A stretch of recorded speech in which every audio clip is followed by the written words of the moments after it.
안녕하세요. 단밤 주식 클래스의 찌남케입니다. 네, 저희 미리 캔버스라는 프로그램을 쓰는데 이런 게 있네요. 네. 일단은 오늘 시장 좀 보고요. 오늘 이제 그 코롱 티슈진 사장님 증인 신문이 있습니다. 오늘은 지금 한 새벽 한 4시 반 정도 된 것 같아요. 일단은 제가 인보사 관련된 뉴스를 오늘 좀 봤는데요. 이게 뭐 그 오늘 이제 그 우리 주주 모임들 있는 곳에서 이제 뉴데일리에서 나온 뭐 이런 뉴스 때문에 조금 이제 화가 나신 분들도 있는데 너무 이렇게 신경 쓰실 필요가 없습니다. 일단은 제약바이오 얘기하면서 제약바이오가 뭐 어쩌다 저쩌다 할 때 인보사 얘기 넣어줘야 이게 조회수가 좀 나와요. 그리고 뭐 여기 있는 기자들이 뭐 그렇게 막 전문성이 있다거나 뭐 그런 분들은 거의 없습니다. 그래서 뭐 관련된 뉴스 이렇게 보니까 뭐 여기 뭐 줄기세포 이야기하면서 인보사는 이제 박살났다 뭐 이런 얘기들 들어 있는 거고요. 그 다음에 뭐 골관절염 뭐 해가지고 뭐 여기 보시면 뭐 세포 치료제 바이오 솔루션 뭐 카티스테민이 뭐 이거 보시면 이제 여기다가도 이제 갖다 넣는 거예요. 이게 왜냐면 이게 골관절염 얘기하고 제약바이오 망했다 이런 얘기할 때 일봤다가 인보사라고 생각하시면 됩니다. 뭐 이거를 뭐 회사에서 뭘 관리한다고 되는 게 아니에요. 관리하는 게 되는 게 아닙니다. 이게 이제 뉴데일리 이제 관련된 뉴스였고, 그래서 뭐 관련된 뭐 뉴스 뭐 특별한 건 없습니다. 특별한 건 없어요. 보시면 뭐 제가 이제 좀 생각하는 건 어떤 거냐면 그래도 제게 그룹 순위 뭐 한 100위 안에 50위권인 코롱이 뒤에 있기 때문에 이런 뭐 이제 뭐 그 돈 끌어오는데 유상증자도 해주고 뭐 전환사채도 발행하고 이런데 크게 문제가 없는 거 아니겠느냐. 요렇게 이제 보시면 되겠고, 오늘 이제 그 증인신문이 있습니다. 증인신문이 이제 9월 6일, 오늘이죠. 오늘 이제 영상으로 미국에 있는 분을 영상으로 이제 데려다가 증인신문 하는데 아마 오늘 검찰 측 증인 얘기가 나올 거고, 제가 지금까지 이 이윤열 관련된 자본시장법 위반 관련된 그 재판을 보면서 가장 중요한 증인이지 않을까라고 생각합니다. 왜냐하면 여러분들이 아실런가 모르겠는데 인보사를 2005년인가 뭐 요때부터 이제 시작을 했어요. 그래서 지금 뭐 한 17년 뭐 이렇게 돼가고 있는 거잖아요. 뭐 2005년인 뭐 요때쯤에 뭐 이제 그 이건희 박사님이 말씀하셔가지고 이제 시작돼가지고 이제 연구를 했는데, 그때 이제 있던 분들이 이제 김범서 하고 이제 노문종님, 그 다음에 이제 뭐 이렇게 이제 시작을 했는데 그리고 이제 연구원들이 되게 많았겠죠. 연구원들이 되게 많았는데 이 연구원들이 지금은 다 없고 유일하게 남아 계신 분이 노문종 요분 하나밖에 없습니다.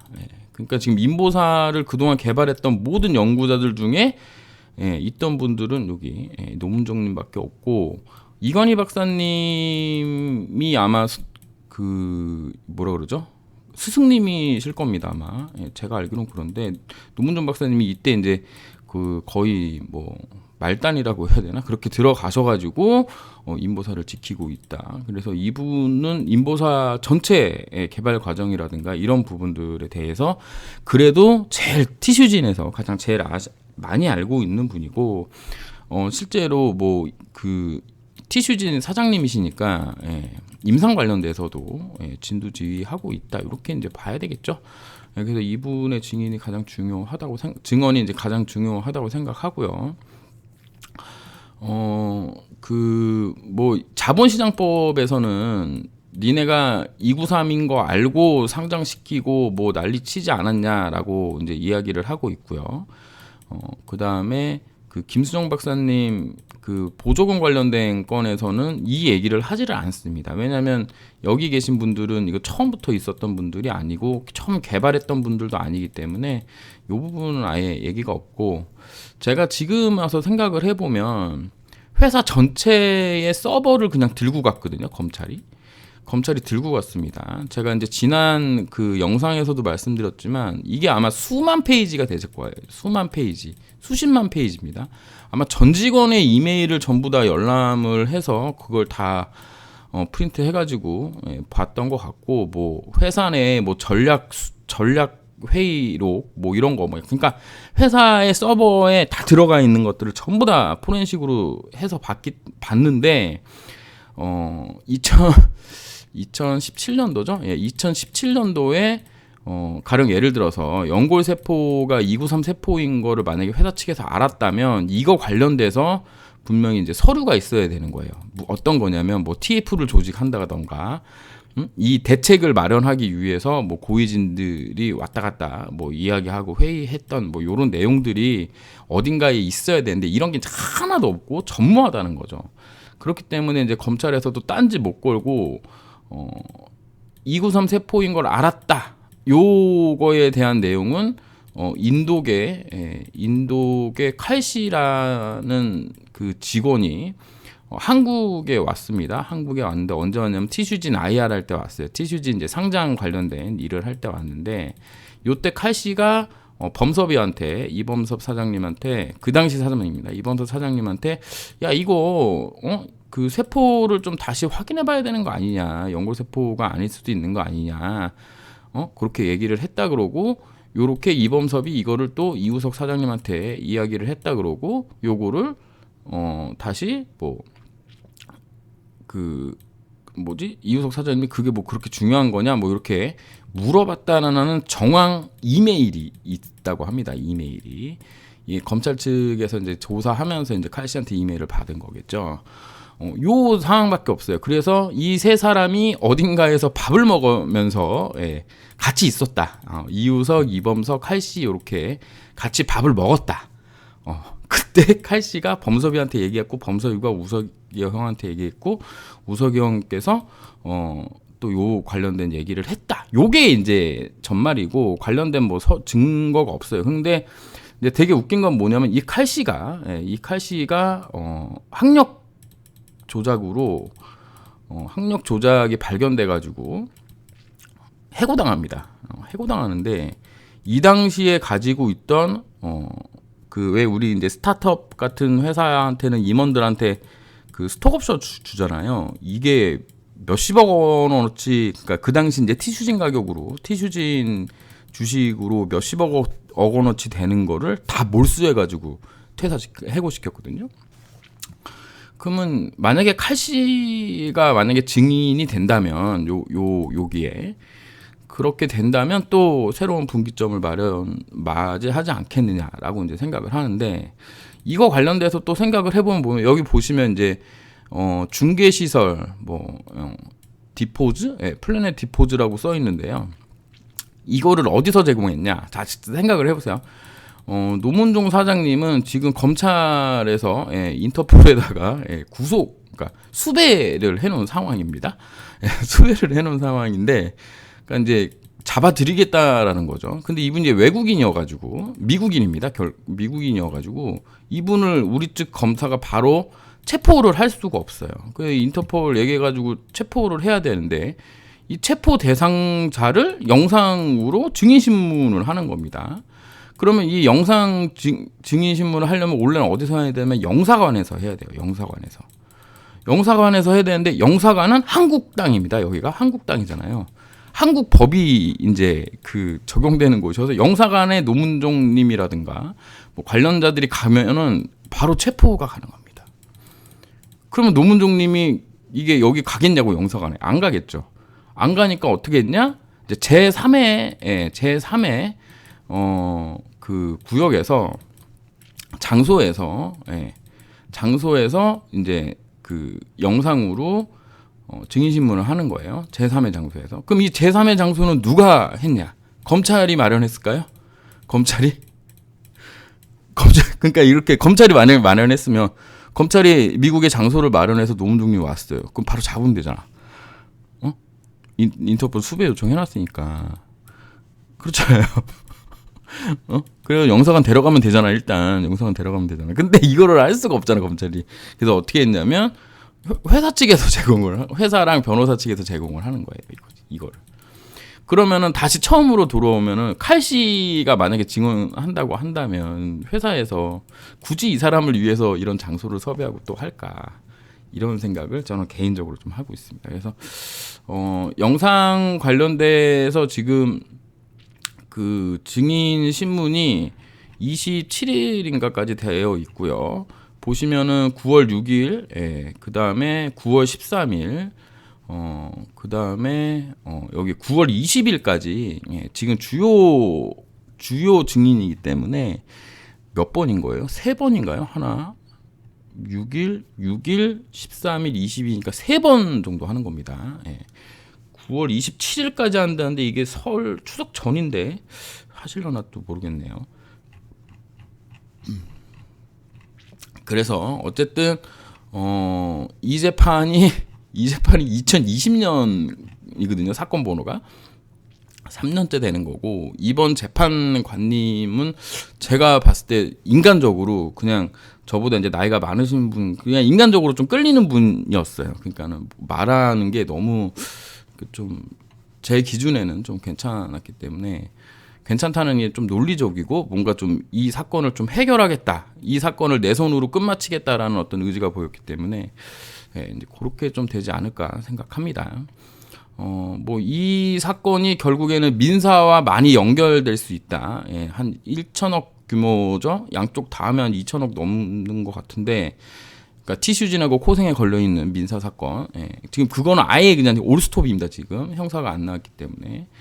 그래서 형사 관련된 거는 지금 보조금 관련된 게 있고요. 예, 보조금은 1심에서 무죄를 받았고, 얘는 아직도 1심인 거예요. 그래서 얘가 만약에 무죄를 받게 되고 지금 2심 들어가 있는 보조금이 무죄를 받게 되면 아마 민사는 좀 많이 힘들어질 가능성이 좀 있습니다. 왜냐하면 형사에서 뭐 안 되면 이게 뭐 이렇게 합의라든가 이런 것도 아예 어려울 것으로 지금 보이거든요. 어쨌든 이제 그런 상황이다 이렇게 보시면 되고, 저는 이제 오늘 이제 참관을 하려고 하고 있습니다. 그리고 이제 시장을 좀 볼 건데요. 시장 상황은 지금 나스닥이 이런 상황인데요. 시장 상황은 제가 생각했을 때는 그래요. 제가 생각했을 때는 어떤 느낌이냐면 모멘텀이라고 합니다. 모멘텀이 뭐냐면 올라갈 수 있는 어떤 그러니까 주가가 올라가고 떨어지는 데에 어떤 대의라고 해야 될까요? 이유라고 해야 될까요? 이런 게 있냐, 지금 현재 모멘트가 있냐. 이제 요런 거를 좀 생각을 해보면, 자, 우리가 이제 흔히 이제 증시에서 주가가 많이 올라갈 때는 유동성 장세를 얘기를 합니다. 시중에 돈이 많이 풀리는 거죠. 돈이 많이 풀려서 부동산도 가고, 뭐 은행도 가고, 뭐 여기저기 뭐 가는데 결국에는 증시로 이제 가고, 뭐 옛날에는 이제 비트코인, 뭐 지금도 비트코인이 있으니까요. 코인 시장으로 가고, 이렇게 돈이 가서 돈이 넘쳐나는 걸로 이제 증시가 올라가고, 그다음에 이제 실적으로 증시가 올라간다고 하죠. 요즘은 진짜 이런 게 있는지 잘 모르겠는데 어쨌든 이걸로 또 올라간다고 합니다. 이러고 나는데, 그럼 지금 유동성 장세냐? 금리가 올랐으니까 유동성 장세는 무조건 아니고요. 그럼 실적으로 올라간다는 얘기인 건데, 그럼 실적이 어디가 좋냐? 실적 가장 좋은 데는 어디죠 지금? 전 세계적으로 엔비디아가 짱입니다. 자, 그럼 엔비디아가 결국에는 여기 고점을 넘겨줘야 된다는 얘기가 되는 거예요. 엔비디아가 여기 고점을 넘겨주냐, 500달러라는 라운드 피겨 가격을 넘겨주냐, 이 부분이 매우 관건이 지금 되어 있는 상황입니다. 얘가 만약에 실적 달고 그다음에 뭐 AI 뭐 이런 반도체로 지금 올라가고 있는데, 얘가 만약에 그걸로 올라간다 그러면 우리나라에 삼성전자, 하이닉스 이런 친구들이 결국 갈 거 아니에요. 그러면은 이 친구들이 다 어디 있는 종목들이다? 코스피에 있는 종목들입니다. 그러면 이거 관련된 이제 반도체 관련주들 있잖아요. 그럼 반도체 관련주들이 뭐 이런 애들이 있죠. 뭐 제우스라든지 뭐 요즘에 잘 올라가고 있는 레이저셀, 이런 애들도 전부 제 생각으로는 뭐 반도체 관련주니까 이런 애들이 올라갈 거예요. 그러면은 다시 또 생각을 해보면 코스닥을 여기까지 올려붙인 애들이 누구냐? 코스닥을 여기까지 올려붙인 애들이 일봉상으로 이렇게까지 크게 여기서부터 여기까지 올려붙인 애들이 누구냐라고 이제 봤을 때 에코프로, PM, 에코프로 이런 애들이 올려붙였잖아요. 포스코 DX, 포스코 DX는 뭐 코스피로 이전한다 뭐 이런 뭐 얘기가 있는 것 같아요. LNF 뭐 이런 애들이 결국에는 지금은 이제 레인보우 뭐 이런 애들 지금 올라가고 있죠. 그래서 그러면 실질적으로 에코프로랑 에코프로 BM은 지금 주가 무너져 있는 게 보이시죠? 제가 뭐 말씀도 드렸지만 여기 150만 원, BM 같은 경우에는 58만 원, 여기 근데 당장 가긴 좀 어렵다라고 말씀을 드렸는데, 그러면 결국에는 그 얘네가 못 가면 이제 그 반도체 종목들이 간다는 얘기가 되는 거예요. 그럼 그렇게 가서 여기 위를 돌파할 수 있겠느냐라는 부분은 엔비디아에게 달려 있다라는 거죠. 결국엔 얘가 반도체 그 뭐 이런 걸로 지금 얘가 짱이니까 결국에는 얘가 가져야 되는 부분이다라고 볼 수 있겠습니다. 그러니까 엔비디아가 그럼 갈 거냐? 이게 조금 애매하다는 거죠. 무슨 얘기냐면은 지금 여기 보시면 이쪽 라인입니다. 이거 2020년도 보시면 지금 여기 상황인 것 같아요. 아이고 이거 뭐야? 빨리 끝내야 되겠네요, 방송을. 여기 받고 올라갔다가 받고 요렇게 지금 쌍봉 만들고 이렇게 긴 행보를 했거든요. 이평선은 5, 20, 60, 120, 240이 정배열 구간이었습니다. 그럼 여기도 보는 거예요. 여기 5, 20, 60, 120, 240이 정배열인 구간에 이렇게 지금 되어 있는 상황이거든요. 그래서 여기 모습이랑 여기 모습이랑 조금 비슷해 보입니다. 그래서 결국에는 뭐 언제가 될지 모르지만 이런 횡보 구간을 얘가 좀 해줘야 된다고 저는 생각을 하고 있는 거예요. 그러니까 $500를 바로 넘기보다는 여기서 좀 지글지글 뭐 한 내년 상반기 정도까지 이렇게 있으면서 이평선이 이렇게 이제 한번 모이고 그리고 돌파를 하든지 뭐 떨어지든지 뭐 이런 상황이 될 수도 있고. 근데 주식을 뭐 제가 예상한 대로만 간다 그러면 제가 지금 여기 있지 않겠죠. 근데 얘가 만약에 돌파를 하고 간다 그러면 일단 강세 마인드로 가는 건 맞는 것 같습니다. 그럼 결국엔 얘가 어떻게 된다? 나스닥을 잡아 끌어올릴 거라는 거죠. 잡아 끌어올릴 건데 이게 나스닥이 그러면 엔비디아 하나만으로 갈 수 있느냐? 그것도 조금 애매하단 말이에요. 하지만 지금 흐름은 이렇습니다. 이렇게 이제 보게 되면 여기 이제 갭 하락했던 자리 14,132포인트에서 뭐 요런 자리 정도 되거든요. 제가 보기에는 14,200포인트 여기를 돌파를 해주고 요 상단 추세선을 돌파를 해주는 흐름이 좀 나와준다면 그러면 좀 좋을 것 같아요. 그러면은 좀 갈 수 있는 흐름인 거고, 만약에 얘가 여기서 이렇게 올랐다가 이렇게 떨어지는 형식이 된다면 5일선 역N자가 되면서 21선은 여기서 살짝 올라와서 이렇게 떨어질 거거든요. 5일선보다 21일이 좀 늦게 움직이기 때문에 결국에는 여기 밑에 라인을 버티느냐 여부가 나중엔 좀 중요할 수 있다. 근데 이게 그 시장에 변곡을 줄 때가 가끔 선물 옵션 만기, 특히 9월은 저기잖아요. 내마녀의 날에 오는 거 아닌가요? 그때 뭔가 좀 변곡이 일어나지 않을까. 그렇게 생각을 하고 있습니다. 그래서 지금 현재 전략은 뭐냐면 물려있는 종목이 올라온다. 좀 매도해야 된다. 그 다음에 내가 잘 가는 종목을 가지고 있다. 그러면 조금씩 수익 실현하는 게 맞는 거 아니겠느냐 이렇게 보고 있습니다. 그래서 지금은 약간 아직도 보수적으로 보고 있고, 여기서 보수적으로 본다는 얘기는 뭐 장기 투자 하신다거나 뭐 스윙 하신다거나 혹은 이렇게 큰 종목들 하시는 분들 있잖아요. 뭐 큰 종목들 뭐 하시는 분들, 그런 분들인 경우에 가령 뭐 JYP 같은 경우 뭐 여기 121선 깼으니까 위험 관리 해야 되는 거잖아요. 근데 이렇게 올라오는 구간에 수익 실현했었던 거예요. 레인보우 로보틱스도 지금 뭐 잘 가고 있지만 얘가 계속 간다? 저는 그렇게는 안 보거든요.